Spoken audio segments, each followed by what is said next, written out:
Kevin Lamarck. Reuters updated on December 20 at 3:21 p.m.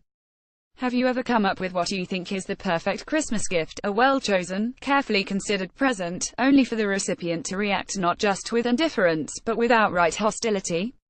Donald Trump, Mitch McConnell, and Paul Ryan can sympathize.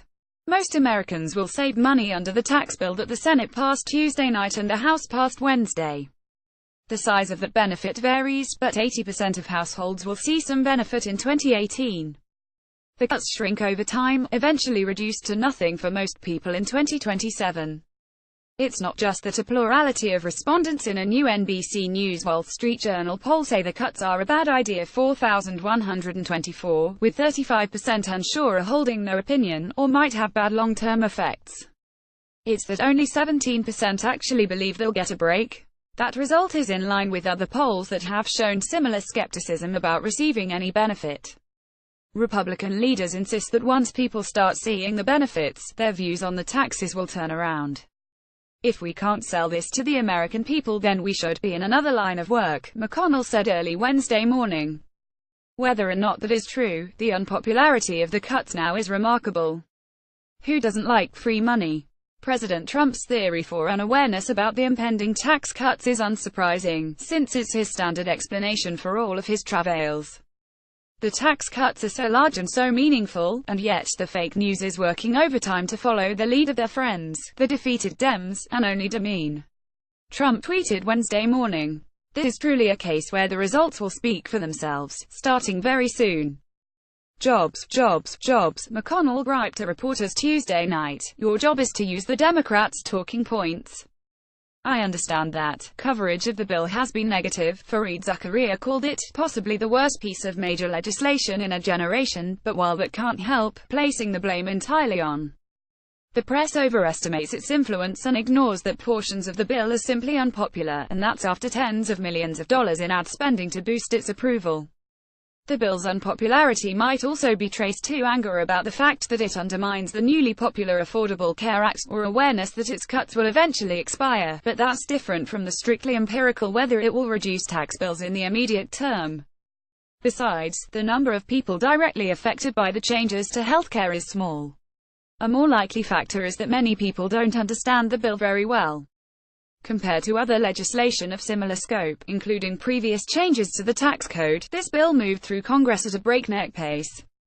That was a political calculation, in two ways. First, Republicans were eager to notch a legislative victory before the end of the year, after a chaotic and frustrating 2017, and they wanted to meet Trump's deadline for a tax cut before the end of the year.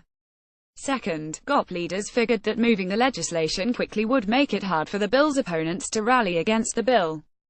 They'd watched Democrats sink repeated attempts at Obamacare reform, and they recalled their own months-long battle to undermine Obamacare at its inception. The rush succeeded, defying the widespread conventional wisdom that passing legislation by the end of the year was impossible. But while it solved some political problems, it created others. First, there's been little time for anyone to understand what's in the bill, much less how it will affect their own pocketbooks.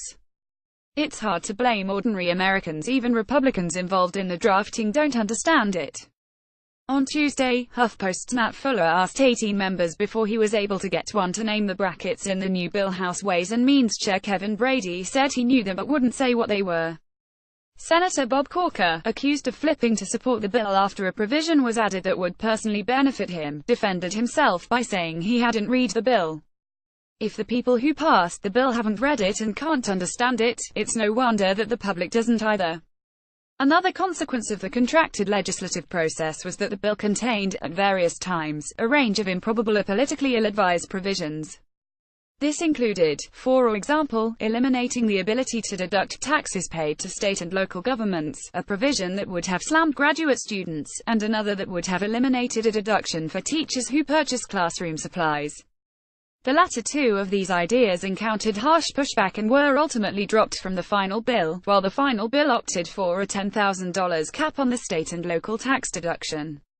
The focus on these provisions and others like them hurt the bill's approval and fostered the impression among various parts of the populace that they might be punished rather than rewarded by the new tax code. Though Democrats could not stop the bill, their messaging, much maligned in recent months, won the day. They were successfully able to convince the public that the bill was geared toward giving corporations a huge permanent tax cut, while giving individuals only a temporary one, and that the benefits of the bill would accrue overwhelmingly to wealthy taxpayers.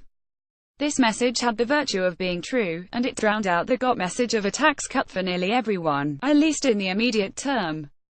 In the NBC WSJ poll, respondents were correctly able to say that wealthy Americans and corporations would pay lower taxes, but pluralities believed that both their own families and middle-class families in general would actually pay more. Republicans were busy rewriting the bill, and their attempts to sell its benefits were sometimes clumsy, like this weirdly specific scenario that Senator John Cornyn of Texas offered under Tax Cuts and Jobs Act: a married couple earning $100,000 per year, $60,000 from wages, $25,000 from their non-corporate business, and $15,000 in business income will receive a tax cut of $2,603.50, a reduction of nearly 24%. Senator John Cornyn at John Cornyn, December 19, 2017. When McConnell said that Republicans should find a new line of work if they couldn't sell the bill, he could have been referring to his own majority whip. Democrats had the advantage of lots of free time to push the message because they were entirely shut out of the process. Usually the party in power attempts to court at least a few members of the opposition on major legislation like this, in order to give the bill an aura of bipartisanship. Obamacare is a notable recent example of a party line vote. Democrats claim they worked hard to get Republicans on board, while Republicans beg to differ. Republicans barely even went through the motions of recruiting Democrats in either chamber for this bill, calculating that they could pass it without assistance. They were proven correct, but it's amazing that Democrats were able to hold the line, without a single member voting for a bill that would cut taxes for nearly all Americans. The strictly partisan nature of the process hurts the bill's reception, and one reason that voters don't expect to see any benefit may be that they simply don't trust the Republicans. Trump's approval rating continues its historic slump. The portion of Americans who disapprove of congressional Republicans is just about the same as the portion who will see a tax cut, 4 out of 5. By a 4-point margin. Respondents in the NBC WSJ poll even said they trust Democrats more on taxes than the GOP, a reversal from recent trends. Historically, the impression that most people will see no benefit is not an outlier.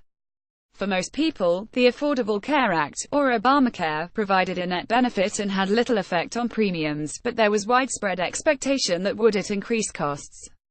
President Obama also pushed through a tax cut for most Americans, but in a February 2010 poll, only 12% of respondents said they'd gotten a tax cut, versus 53% who said there had been no change and roughly a quarter who said their taxes had risen. Those results aren't exactly heartening for Republicans, though. Once people get in their head that a bill doesn't help them, it's surprisingly challenging to convince them otherwise. You won't find a lot of people who remember Obama primarily as a tax cutter, and Obamacare only became popular when Republicans began seriously attempting to repeal it. Unlike the Affordable Care Act, however, the individual tax cuts aren't permanent. They'll expire in 10 years unless renewed, and in the interim, many benefits will expire and others will be eroded by inflation. That will complicate the GOP's challenge in winning over the public. If it can't, given the Democratic Party's large and growing lead on the generic congressional ballot, voters may take McConnell's advice and ensure that GOP members of Congress have no choice but to switch careers.